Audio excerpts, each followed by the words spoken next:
1월 1일, 그러니까 1월 첫째 주부터 우리가 로마서 강해를 시작했는데 이제 2장이에요. 6월 달이 됐는데 2장, 6월 달. 그러니까 한 계장을 넘기는데 6개월이 걸렸어요. 이 로마서가 16장까지 있잖아요. 로마서 강해가 끝나려면 이대로라면 8년이 걸려요. 네? 이대로라면. 근데 이제 좀 중간에는 이제 반복되는, 가다 보면 반복되는 부분들이 있어서 그때는 조금 여유가 있습니다만은, 이 로마서 강해 왜 제가 했을까요? 왜 로마서 강해 해야 되겠다. 물론 몇 분이 로마서 강해 해달라고 저한테 요청도 있었습니다만은, 왜 로마서 강해를 하냐면, 여러분, 로마서가 기독교 복음의 성경 전체에서 기독교 복음을 가장 정확하게 집대성한 책이기 때문에 그렇습니다. 로마서는 굉장히 중요해요. 그러니까 루터는요, 로마서를요, 뭐라 그러냐면 신약 성경 중에 최고의 책이며 가장 순수한 복음이다, 이렇게 얘기해요. 칼빈은 더한 얘기를 합니다. 칼빈은 뭐라 그러냐면, 로마서를 제대로 이해하기만 하면 성경의 가장 심오한 보문을 캐는 문을 여는 것과 같다, 이렇게 얘기해요. 이게 무슨 말이냐면, 로마서를 알면 기독교를 알게 된다는 거예요.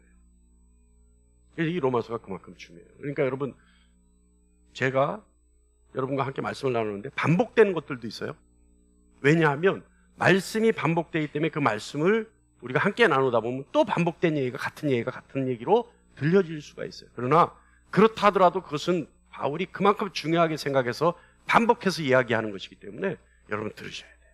잘 들으시고, 오늘은 이제 로마서 이제까지 했던 걸 총 정리하는 날이고, 다음 주가 되면 이제 2장 4절 한 절 가지고 또 깊이 있게 한번 여러분과 나눠보고자 합니다. 바울은요, 바울이라는 사람이 누구냐 하면 부활하신 그리스도를 만난 사람이에요. 근데 부활하신 그리스도를 만난 거예요? 죽기 전에 그리스도를 만난 게 아니라 죽고 나서 부활하셔서 귀천하신 후에 다시 바울을 만나주신 그런 사람이 바울이에요. 그래서 바울은요, 복음의 권위 있는 대변자로 부름을 받았다라고 얘기해요. 고린도전서 10원장에 있습니다. 사도라고 이제 하잖아요. 바울을 우리가 사도라고 하잖아요. 그러니까 사도란 말은 뭐냐면 그리스도로부터 복음의 권한을 위임받은 대표로서 보냄을 받은 사람이 사도예요. 그러니까 이 말은 무슨 말이냐면, 로마서라고 하는 이 책은 단순한 사람의 말이 아니라 바울에게 직접 나타나셔서 말씀해 주신 그리스도에 관한 말이고, 그리스도께서 바울을 통해 하신 말씀을 우리에게 전달하는 거예요. 근데요, 바울은요, 처음에 바울을 의심하는 사람들이 많았습니다. 왜냐하면요, 바울은 다메섹으로 가는 길 위에 예수 그리스도를 인격적으로 만나기 전까지는 뭐 했던 사람이에요? 기독교를 박해했던 사람이에요. 그것도 보통 박해가 아니라 심하게 박해했던 사람이에요. 네. 당시 바울이 그리스도인을 박해했다는 사실을 웬만한 사람은 다 알고 있을 정도로 유명한 사람이었어요. 그런데 그런 바울이 기독교를 박해하는 사람에서 복음을 수호하는 자로 급격하게 역전되는 이유가 있어요. 뭘까요? 그리스도를 만났기 때문에. 백문이 불여일견이잖아요. 네? 아무리 하나님 말씀을 들었는데도 불구하고 예수를 만나지 않으니까 어떻게 했어요? 바울이 오히려 예수를 박해하는 자로 전락하고 말아요. 그런데 예수를 만나고 나서부터 예수 그리스도를 적극적으로 옹호하는 사람. 그래서 바울은 얘기해요. 예수를 내가 만났을 때 내가 사도로 부르심을 받았다. 여러분, 만나야 합니다. 만나야 돼요. 주님 만나지 않으면 안 돼요. 그러니까 여기서 또 안 만난 분들은 그럼 나는 뭐야? 뭐긴 뭐예요? 아직 안 만난 사람이지. 예? 이 고급 조크를 예수 만나야 된다 제가 얘기하면 그래 만나야지. 근데 난 뭐야? 이때까지 신앙생활 뭐하고 살았어? 난 뭐예요? 안 만난 사람. 그럼 어떻게 해야 돼요? 만나달라고 요구해야죠. 나 좀 만나주시오. 너 안 만나주면 집 나갈 수도 있으니까 빨리 만나주세요. 이렇게 하시는 거예요. 자, 바울은 어쨌든 예수를 만나서 사도로 부르심을 받아 급격하게 바뀐 사람이에요. 근데요, 바울이 예수를 만났다, 사도로 부르심을 입었다, 이 사실에 대해서, 그래서 부활하신 예수를 직접 만나고, 그래서 이 사람이 바뀐 사람이다, 진짜 복음의 권위를 가지고 주님으로부터 부르심을 받은 사람이다, 부르심을 받고 보냄을 받은 사람이다 라고 얘기하는 사람들이 있어요. 그 사람들이 바울을 증언해줘요. 야고보, 베드로, 요한 이런 사람들이죠. 그 사람들이 바울의 삶을 보면서 뭐라 그러냐면, 아, 바울은 정말 예수 만난 사람 맞다, 인정해 주죠. 그래서 그 사람들은 바울의 삶이 진정으로 예수로부터 부르심을 받은 증거가 보인다, 이렇게 얘기해요. 그래서 유대교, 단순한 유대교의 변질자가 아니라 정말 사도로서 부름을 받은 사람입니다. 근데요, 바울은요, 그리스도를 만나고 나서 자신의 삶의 과오를 인정하고 남은 생을 진리의 말씀을 위해 살기 위해서 어떤 박해와 고난도 마다하지 않는다라고 얘기합니다. 고린도전서 15장이죠.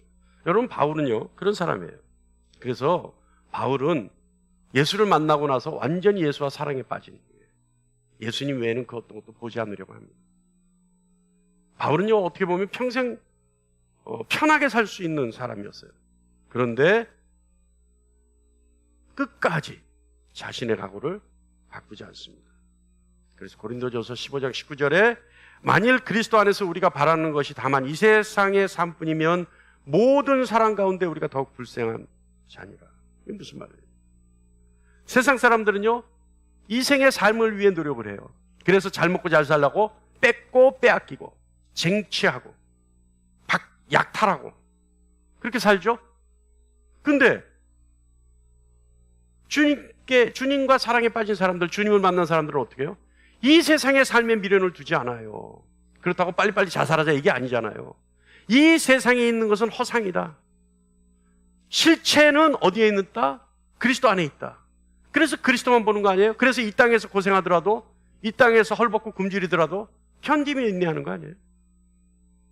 주님이 부르시는 그날까지. 그러니까 바울이 뭐라 그러냐면, 나는 그런 사람이라는 거예요. 나는 그리스도와 예수 안에 있는 소망을 위해 살아가는 사람이다. 그런데 만약에 그리스도 안에서 우리가 바라는 것이 다만 이 세상에 있는 것뿐이라면, 우리가 허상을 본 것이라면 우리가 세상 사람들보다 더 불쌍한 존재가 아니야. 왜요?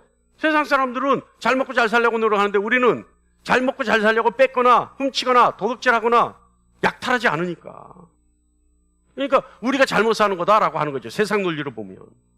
바울이 그렇게 얘기하는 거예요. 그래서 바울은요, 자신이 겪은 고통과 몸에 난 상처를 뭐라 그러냐면 예수의 흔적이라고 얘기해요.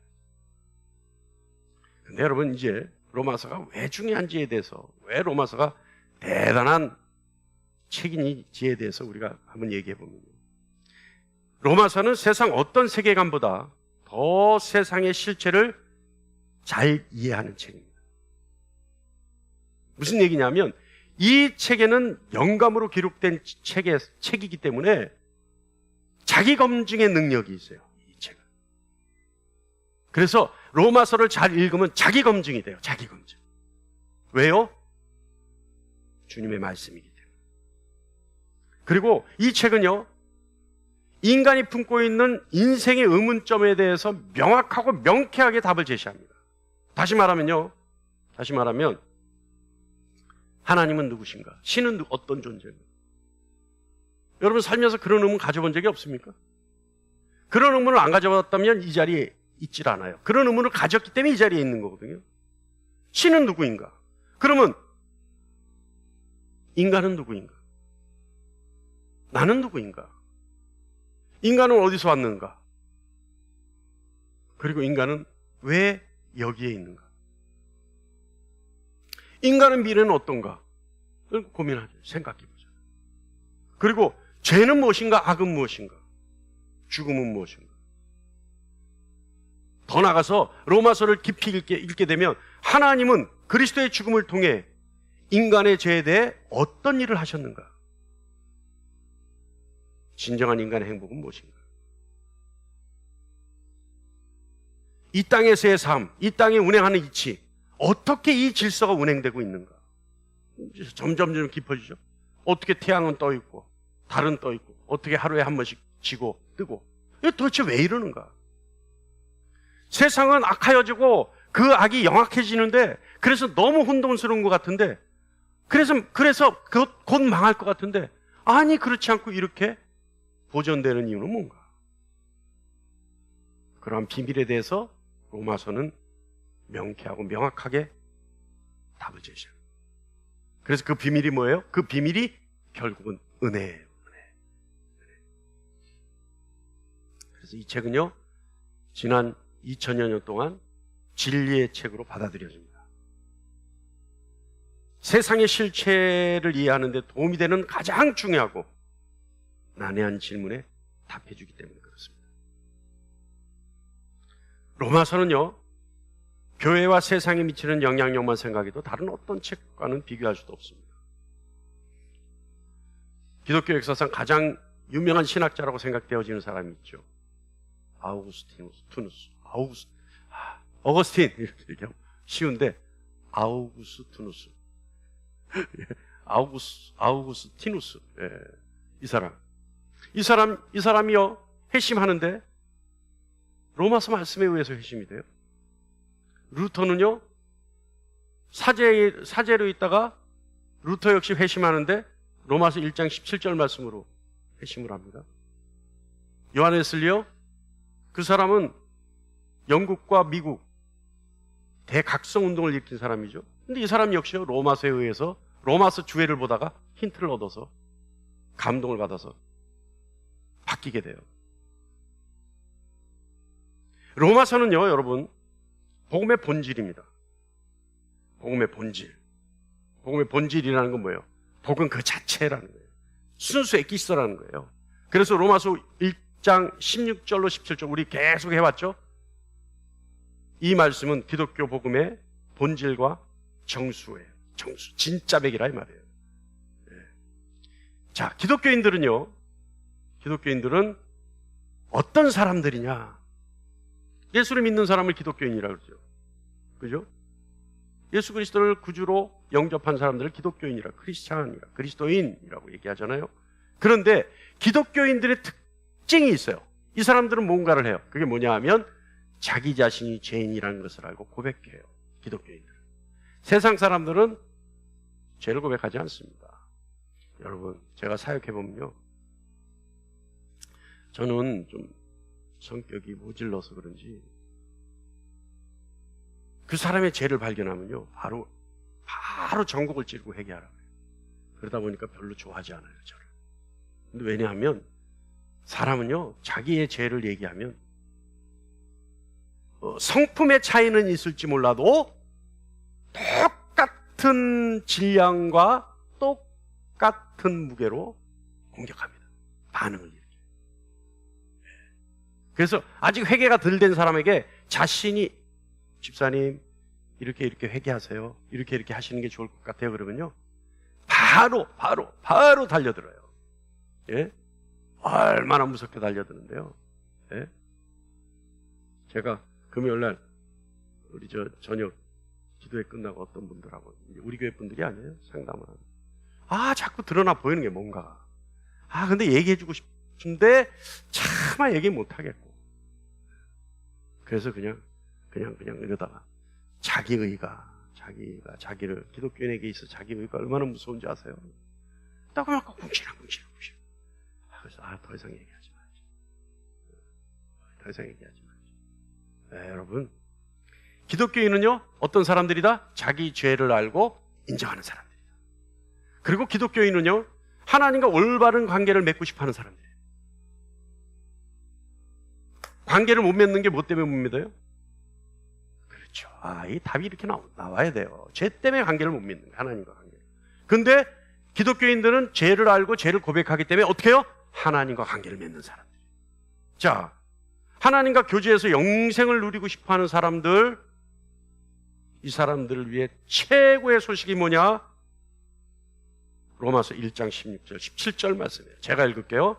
내가 복음을 부끄러워하지 아니하노니 이 복음은 모든 믿는 자에게 구원을 주시는 하나님의 능력이 됨이라. 먼저 유대인에게요 그리고 헬라인에게로라. 복음에는 하나님의 의가 나타나서 믿음으로 믿음에 이르게 하나니 기록된 바 오직 의인은 믿음으로 말미암아 살리라 함과 같으니라. 이 복음이라. 이 말씀은요, 하나님은 사람들을 죄와 죽음과 심판에서 건져내시고자 하는 강력한 열망을 가지고 계신 분이다 라는 사실을 이 말씀을 통해서 알 수 있어요. 그래서 누구든지 믿으면 구원을 얻을 수 있는 좋은 소식, 복음을 주시려고 하나님은 인간의 역사 속으로 오셨어요. 바울은요 3장에서요 하나님이 인간의 역사 속으로 임하셨다고 하는 그 행하신 일에 대해서 얘기합니다. 뭐라고 하냐면 독생자 예수 그리스도를 이 땅에 보내어 완전한 의로운 삶을 살다가 죄인의 자리에서 죽게 하시는 거예요. 이게 하나님의 열정이었어요. 그래서 독생자 아들을 깨끗한 의의 삶을 살게 하다가 형장의 이슬로 사라지게 하는 거예요. 여러분, 그것이 하나님의 열정이었어요. 그리고 그 열정은 거기서 끝나는 것이 아니라 그를 믿는 모든 사람이 자신의 죄를 용서받고 죽음과 심판의 두려움에서 벗어나 의로운 선물을 받게 하시기 위해 계획하신 것, 작정하신 것, 이것이 하나님의 열정이었어요.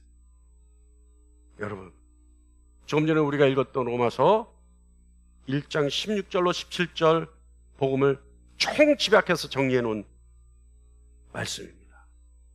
그리고 17절에 이렇게 말씀하시죠. 복음에는 하나님의 의가 나타나서 믿음으로 믿음에 이르게 하나니 라고 정리합니다. 이 복음에는, 다시 말하면 복음 뭐냐면 그리스도의 삶과 죽음과 부활을 얘기하는 겁니다. 이 복음에는 하나님이 우리를 위해 자신이 몸소 이루신 의가 있으며 우리가 그리스도를 믿으면 그 의를 선물로 받는다는 뜻이죠. 그 선물은 행위에 의해서가 아니라 오직 믿음으로 얻어지는 겁니다. 이것은요, 기독교 그 자체가 기쁜 소식이 되는 이유죠. 제가 반복해서 얘기합니다. 우리는 스스로 결코 이룰 수 없는 의를 받으려면 어떻게 해야 되냐면 하나님의 은총을 받을 수 있는 선한 일을 하나님이 기뻐하실 수 있도록 최선을 다해 행동해야지만 의를 얻을 수 있는데 우리는 그걸 할 수 없어요. 그게 뭐였어요? 하나님이 은총을 받을 만큼 기쁘시게 할 수 있는 일, 그게 뭐였어요? 율법이었어요. 율법. 근데 그 율법을 우리 할 수 없어요. 그 율법을 다 지켜야지만 받을 수 있는 의였는데 그건 우리가 할 수 없어요. 그래서 하나님의 열정은 예수 그리스도를 통해서 우리에게 거저주시는 의를 마련하셨습니다. 그 방법을 만드셨습니다. 이 의를 받기 위해서는요, 우리 자신의 중심으로 사는 삶을 포기하고 오직 하나님만을 신뢰하기 시작할 때 하나님은 그 의를 우리에게 거저 값없이 주시는 거죠. 어때요, 여러분? 이제 정리가 되셨어요? 정리가 되셨어요? 예? 그러면 우리가 영생을 얻기 위해서는 뭘 해야 돼요?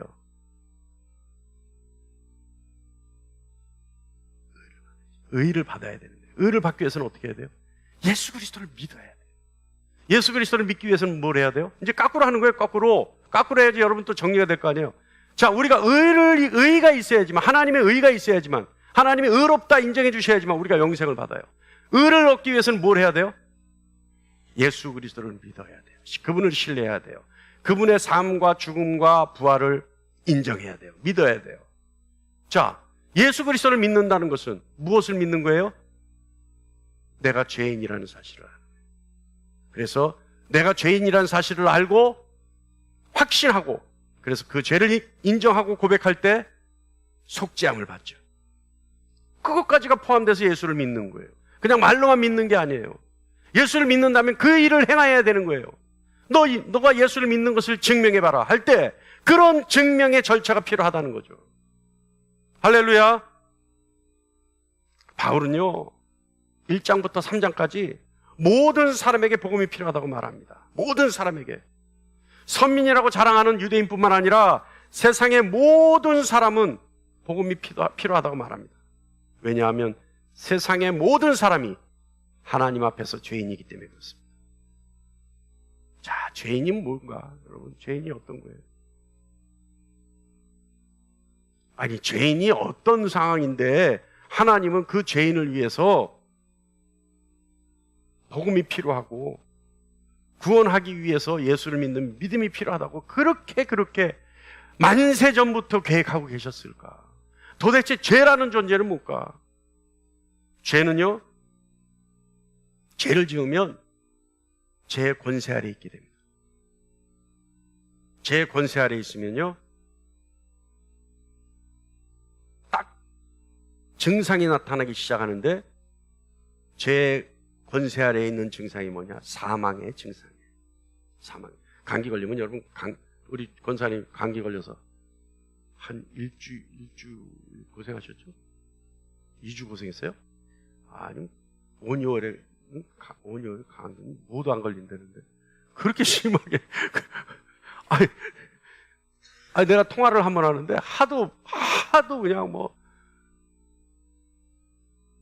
뭐라 그럴까, 차마 들을 수 없는 목소리로 얘기를 하길래 내가 기도가 절로 나오더라니까.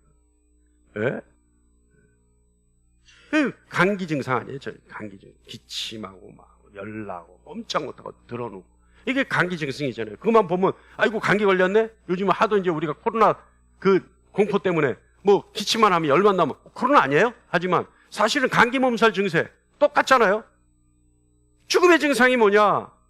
죄의 권세 아래에 있으면 죽음의 증상이 나타나요. 죽음의 증상이. 죽음의 증상 첫 번째가 어떤 거겠어요? 하나님을 없이 여겨요. 하나님을 없이. 왜냐하면, 왜 이게 하나님을 없이 여기냐면, 죽음의 증상 아래에 있는 사람은 진리를 싫어해요. 진리를 싫어하기 때문에 어떤 삶을 사느냐? 교만한 삶을 살아요. 여기서 교만하다는 것은 뭐냐면 하나님이 안 계신 것 같은 삶을 사는 사람이 교만한 사람이에요. 그러니까 진리를 모르니까 하나님 없이 살아가죠. 하나님을 전혀 두려워하지 않아. 하나님을 인식하지 않아. 하나님을 의식하지 않아. 하나님을 인정도 하지 않아. 하나님의 말씀을 들으려 하지 않아. 이렇게 사는 거예요. 그래서 그런 사람들은 어때요? 죽음의 증상 아래서 이기적이고 반항적으로 하나님을 거부하며 살아가죠. 그래서 하나님과 전혀 관계없는 상태로 살아가요. 여러분, 그런데요, 세상에서 구원이 필요하기 때문에 자신을 죄인이라고 인정하는 사람이 많은 것 같아요? 적은 것 같아요? 많은 것 같아요? 적은 것 같아요? 적어요. 많지 않아요. 저는 자기 자신을 죄인이라고 인정하는 사람, 그러니까 배워서 습관적으로 입으로 죄인이라고 얘기하는 것 말고 진짜 깊은 심령 속에서 자신의 죄를 고백하고 힘들어하고, 네. 여러분, 죄 가운데 있을 때요, 그 죄의 권세 아래서 사망의 증상에 걸려 있는 사람은요, 여러분, 어저께도 제가 사역하는데, 제가 안수기도를 하는데, 그 자신의 죄를 발견하고 그 죄의 비참함을 발견하고 소리를 지르는데, 예배당에서요 소리를 지르는데 처참할 정도로 소리를 지르요. 그 죄를 발견하고 한 30분 동안을 소리를 지르요. 죄를 발견하고 몸부림쳐요. 죄가 싫어서. 네. 그러면 인정하는 거예요. 그래서 그렇게 인정하는 거예요. 근데 그분들의 하나 같은, 한결같은 고백이 뭔지 압니까? 이제 더 이상 회개가 싫어서 죄를 안 짓겠다. 회개가 얼마나 어려우면, 그 죄를 고백하는 게 얼마나 어려워요. 네. 그런데요, 그 와중에도 이 사망의 죄의 권세는요, 사망의 증상은요, 네? 그 사람 심령 깊은 곳에 숨어 있어요. 숨어 있어요. 그러고는 끝까지 아닌 척하고 참소해, 하나님을. 근데 우리가 또 발견했어. 이것까지 회개해야 된다. 왜 회개해? 또 회개.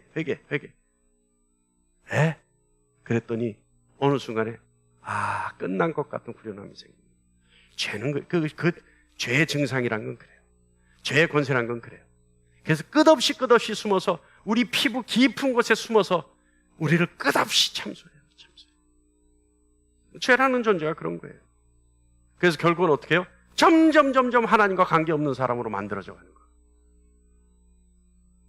제가 조금 전에 그랬잖아요. 죄를 인정한 사람이 많을까? 적을까? 적어요. 그래서요, 자신을 죄인으로 고백하는 사람은 복받은 사람이에요. 역설적이지만. 아시겠습니까? 할렐루야. 내가 죄인입니다라고 고백할 수 있는 사람은 복받은 사람이라니까. 이 사람은 무슨 사람이에요?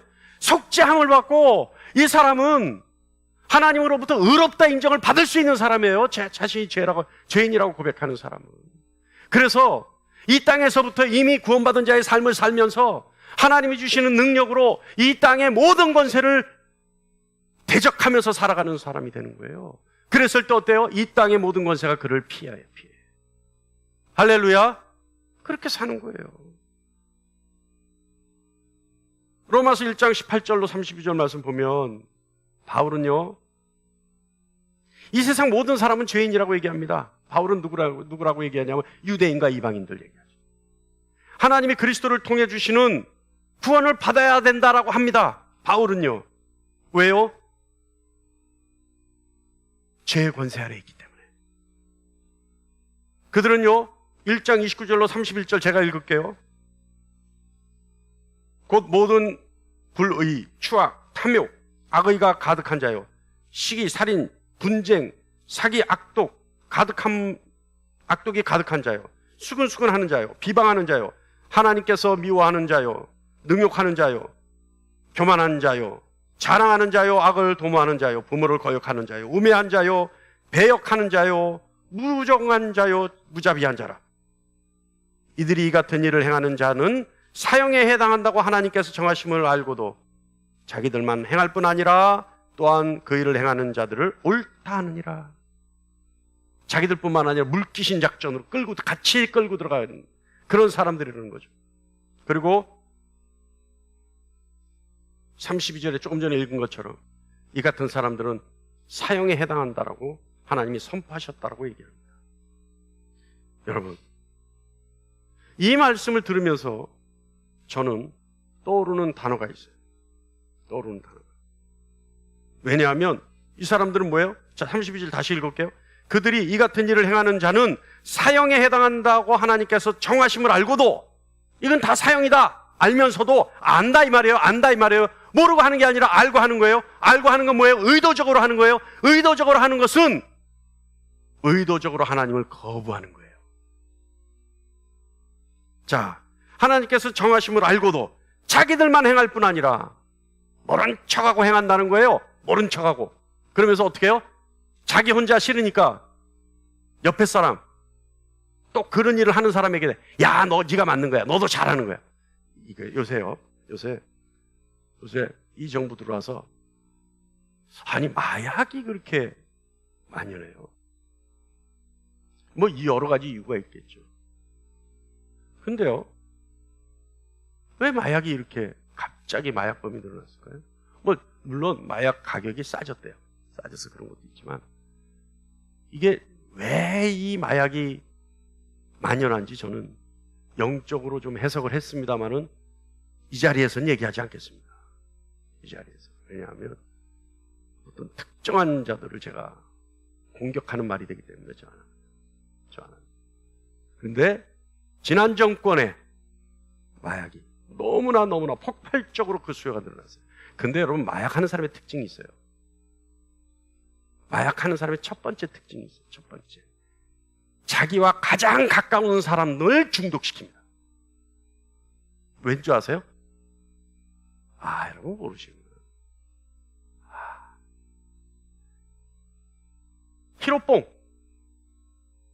히로뽕 마약의 이름이잖아요. 히로뽕 왜 만든 줄 아세요? 이런 거 모르시는구나. 나는 왜 알지 근데? 제가 일본에서 유학생활할 때 일본 사람들 앉혀놓고 이 얘기를 해줬다니까. 할렐루야. 네. 히로뽕, 설교 시간이지만 잠깐 여러분 상식을 위해서. 히로뽕 일본에서 만든 거예요. 일본 사람들이. 왜요? 적게 먹이고 노동력을 극대화시키기 위해서. 그래서 강제징용 간 사람들 있잖아요. 광부 이런 사람들. 그분들이 다 히로뽕 중독자였어요. 왜요? 조금씩 하루에 그 흰약을 주는 거예요. 흰가루를. 그러면 배고파서 일을 못 해야 될 거 아니에요. 근데 이 양반들이 어떻게 해요?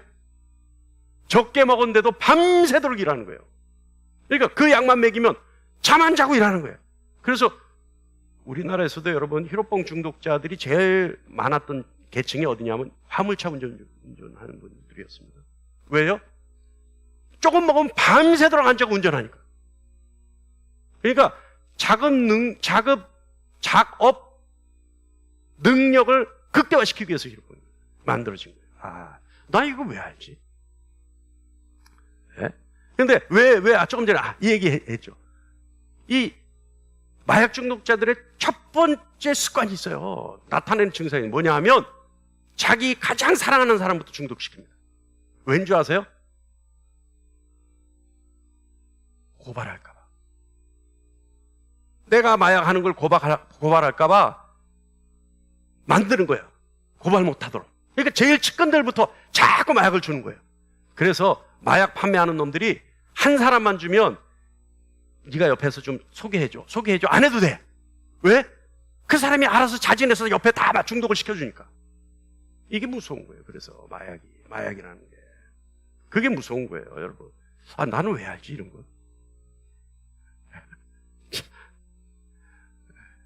하여간 그래요. 근데 지금 우리 오늘 말씀 보면 말씀이 똑같잖아요. 그죠? 지도 그 짓을 하면서 그 죄를 짓고 있으면서 하나님이 그건 사형에 해당한다는 거 알면서도 의지를 가지고 일부러 그 일을 의도적으로 저지르고 있으면서 옆에서 그와 같은 일을 하는 사람을 잘한다 부추긴다. 이게 얼마나 큰 죄입니까? 그런데 이 사람들의 행위를 보면서 제가 떠오르는 게 뭐냐? 위선자들이다. 여러분, 위선자들의 특징이 뭔지 아세요? 손바닥으로 하늘을 가려요. 위선자들의 특징이 뭔지 아세요? 부끄러움을 몰라요. 그래서 부끄러움을 모르는 사람들. 오늘 본문이요 2장 1절로 5절 말씀은 위선자들에 대한 하나님의 반응을 이야기하고 있어요. 자, 제가 읽겠습니다. 1절로 5절 다 읽진 않고요. 여기서 제가 필요로 하는 단어들만 읽을 테니까 여러분 눈으로 한번 보세요. 1절에 보면 핑계하지 못하게 할 것, 핑계하지 못할 것. 그 다음에 정죄함이니, 그 다음에 하나님의 심판, 인자하심이 너를 인도하여 회개하게 하심, 그 다음에 인자하심과 용납하심과 길이 참으심이 풍성한, 그리고 진노의 날 하나님의 의로우신 심판. 이 단어들을 보면 떠오르는 공통된 이미지가 있어요. 뭐냐 하면 핑계하지 못하죠, 정죄하죠, 하나님 심판하시죠, 인도하시죠, 길이 참으시죠, 진노의 날이 있죠, 하나님의 의로우신 심판이 있죠. 그러면 이 단어들에 나타나는 하나님의 성품이 뭐냐? 공의입니다. 공의. 그러니까 하나님의 심판은, 진노의 날은 하늘로부터 모든 자에게 내려오잖아요. 자, 공의. 바울은요, 부끄러움을 모르는 위선자들에게 내가 핑계하지 못할 것이다. 이것은 하나님의 모든 것에 공의라는 기준이 있다라고 하는 말과 같습니다. 만약에 부끄러움을 모르는 위선자들이 자신들의 위선 같은 행위에 정당하고 당당하게 핑계댈 수 있다면 하나님은 공의로우신 분이 아니죠. 그죠? 위선자들이 하나님 내가 이래서 내가 이렇게 했는데 뭐가 문제입니까? 라고 하는데 하나님이 그걸 들어주고 그래 맞네 네 말도. 하나님 내가 돈이 없어서 하나님이 돈을 안 주셨는데 내가 돈이 없어서 도둑질해서 내 배를 좋은 체육기로 서니 하나님 내가 뭘 잘못했습니까? 그래 내가 안 준 내가 잘못이네. 이런다면 하나님은 하나님이 아니라. 그래서 하나님은 모든 위선자들에게 핑계댈 수 없는 그런 공의로우신 분이시라는 거죠. 그래서 1장에는 1장 20절과 32절에는 이방인들에게 하는 얘기입니다. 근데 이방인들에게 바울이 남을 하죠. 근데 똑같은 의도로 다시 유대인들에게도 바울은 얘기하죠. 그건 뭐냐 하면 공의의 하나님이시기 때문에, 하나님은 반드시 심판하실 것이기 때문에 어느 누구도 하나님 앞에 자신의 죄에 대해서 정정당당하게 얘기할 수 없기 때문에, 그렇기 때문에 위선에 대한 하나님의 반응은 공의다. 다시 말하면 어느 누구도 예외가 없다. 하나님의 공의의 심판은 죄 속에 살아가는 이방인들뿐만 아니라 그 이방인들을 멸시하는 도덕적이고 종교적인 유대인에게도 해당되는 것이다. 여러분, 하나님 앞에 위선의 모습을 버리기를 간절히 축원합니다. 하나님 앞에서 위선의 모습을 벗어버리기를 간절히 축원합니다. 아까 위선이 뭐라 그랬어요? 부끄러움을 모르는 게 위선이에요. 부끄러움을 모르는. 여러분, 어때요? 나에게 그 모습이 있습니까? 내가 손바닥으로 하늘 가리는 것 같은 모습이 있습니까? 그러면 나는 위선자예요. 그렇다면 나는 위선의 모습을 벗어버려야 돼요. 그래서 하나님의 공의로우심에 내가 굴복해야 돼요. 두려워해야 돼요. 그 하나님을 경외해야 돼요. 그래서 위선의 모습을 벗어버리는 사람에게는 마땅하게 나타나는 것이 있는데 자비와 사랑을 베풀 줄 압니다. 할렐루야! 할렐루야! 왜 그럴까요? 자비와 사랑은요, 하나님을 알지 못하면 행할 수 없는 일이에요. 자비와 사랑. 왜요? 왜요? 자비와 사랑은 하나님을 알지 못하면 왜 베풀 수 없어요? 자비도 하나님의 것이고 사랑도 하나님의 것이기 때문에. 자비가 뭐예요? 그가 원하는 것을 내가 들어주는 것. 자비. 할렐루야? 할렐루야? 네. 또 하나의 하나님의, 이 단어들의 공통적인 하나님의 성품이 있는데 뭐냐 하면 인자하시다는 거예요. 하나님 인자하시다. 그래서 4절에 바울은 이렇게 얘기합니다. 하나님은 인자하심과 용납하심과 길이 참으심이 풍성하신 하나님이다. 하나님은요, 조건과 분량을 정하고 인자하신 것이 아니라 끝없이 인자하신 분이에요. 우리는 그러잖아요. 여러분, 사람 봐가면서 대하지 않습니까? 사람 봐가면서 대하지 않나요? 그래요, 안 그래요?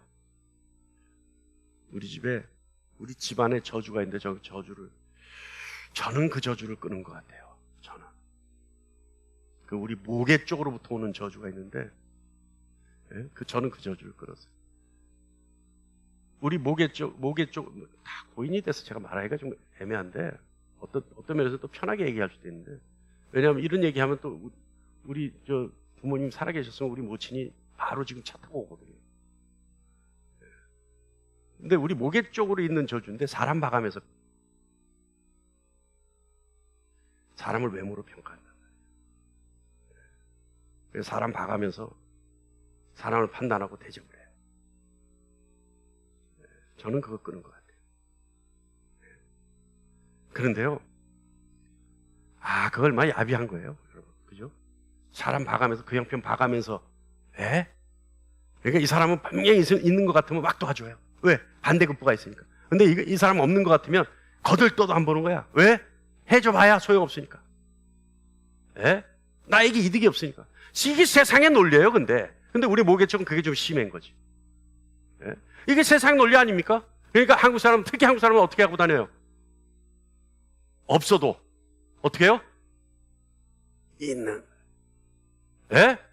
없어도 좋은 차 타고. 그러고 다니잖아요. 여러분, 제가 입고 있는 이 양복 오늘로서 몇 주째 보고 계세요? 몰라요? 그 정도로 관심이 없어요.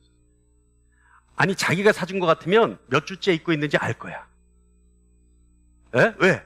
우리 목사님 오늘 뭐 입고 내가 사준 거 입었나 안 입었나 그거 확인해야 돼. 집사님, 저희 넥타이 몇 번째 한 것 같아요 오늘? 우리 집사님이 저한테 선물해 주신 거예요. 캐나다 갔다 오시면서. 그러니까 아마 유심히 볼 거란 말이에요. 아니, 뭐 그거 본다고 해서 나무라는 게 아니라 인간이란 그런 존재란 말이에요. 인간이란. 예? 저 봄 들어오면서 이거 매주 입어요. 근데 한 분도 거기에 우리 목사님 양복 저거 지금 매주째 입고 있는데 돈 생기면 양복이라도 한번 해줘야 되겠다. 이런 마음 없단 말이에요. 왜? 아니 몇 주째 입고 있는지 저차도 모르는데 뭘. 근데 여러분 하지 마세요. 저. 왜요? 저 웬만한 건 거들떠 안 보니까 하는 소리고. 예? 근데 여러분 몇 주째 입고 있어도 항상 이번 주 처음 입은 것 같지 않아요? 제가? 예? 그렇잖아요? 이건 타고난 거예요. 이건 타고난 거야. 예? 그러니까 어떤 분들 우리 목사님 항상 멋져 입고 항상 명품만 입니다. 이건 명품 맞아요. 옛날에 돈 있을 때 사 입은 거야. 10몇 년 전에. 예? 맞아요. 근데 10년 몇 년 된 옷 안 갔죠? 왜요? 이건 타고난 거야. 예? 새 거 같다고요? 할렐루야.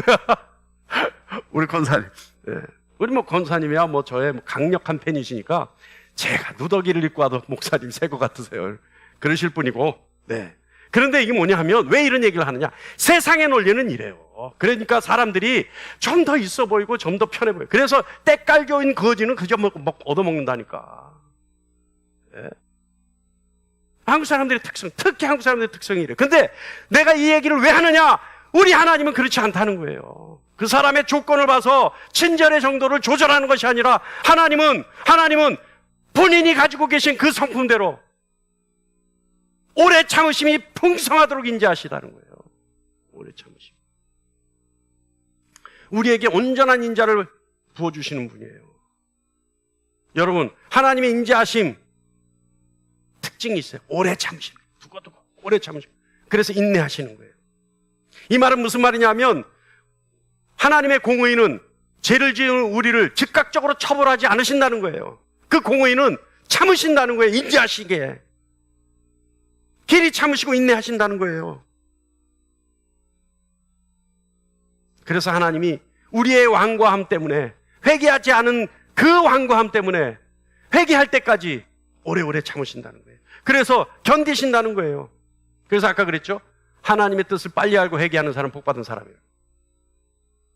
버티다 보면 어떻게 돼요? 회개 안 하고 하나님이 너는 내 거야 라고 정했는데 회개 안 하고 버티면 어떻게 돼요? 다리가 부러져, 못 쓸 병에 걸려, 집안이 망해. 아니 이거는 그렇게 해서라도 데리고 오면 그건 복받는 사람이에요. 그래야 안 그래요? 근데 제일 복받는 사람이 뭐예요? 내가 하나님께 선택받았구나 그러면 납작 엎드리는 거예요. 그 사람이 복받은 사람이에요. 그 사람이. 여러분, 우리는 하나님을 찬양하지 않을 수 없습니다. 그리고 하나님을 감사하지 않을 수 없습니다. 하나님은요, 선포하신 그 복음의 은혜를 우리가 맛보고 그리고 하나님을 영화롭게 할 때까지 우리를 기다리십니다. 참으시며 인내하십니다. 여러분, 오늘 우리 기도 제목을 가지고 이 말씀 마칠 거예요.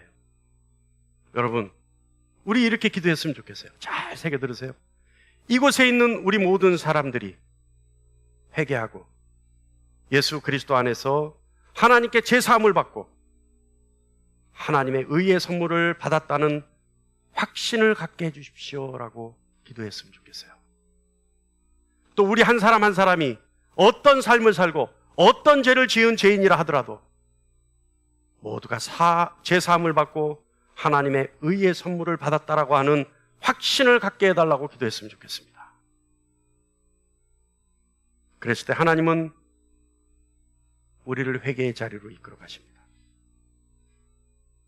여러분, 회개란 것은요, 생각과 마음에 중대한 변화가 일어나서 죄와 위선을 미워하고 겸손과 믿음으로 예수님께 돌아서서 예수님만이 나의 소망이십니다 라고 고백하는 것이 회개입니다. 그리고 예수님의 죽으심으로 성취된 제사함과 하나님의 도우심과 생명에 대한 약속을 믿고 그리스도를 신뢰하기 시작하는 것, 이것이 회개의 시작입니다. 하나님의 의를 예수님을 믿는 모든 사람들에게 값없이 주십니다. 이것이 기쁜 소식, 복음입니다. 오늘 이 자리에 있는 저와 여러분은 하나님 앞에 겸손히 꿇어 엎드려 내 죄를 알고 죄인으로 고백할 수 있는 저와 여러분이 되기를 간절히 축원합니다. 기도하겠습니다.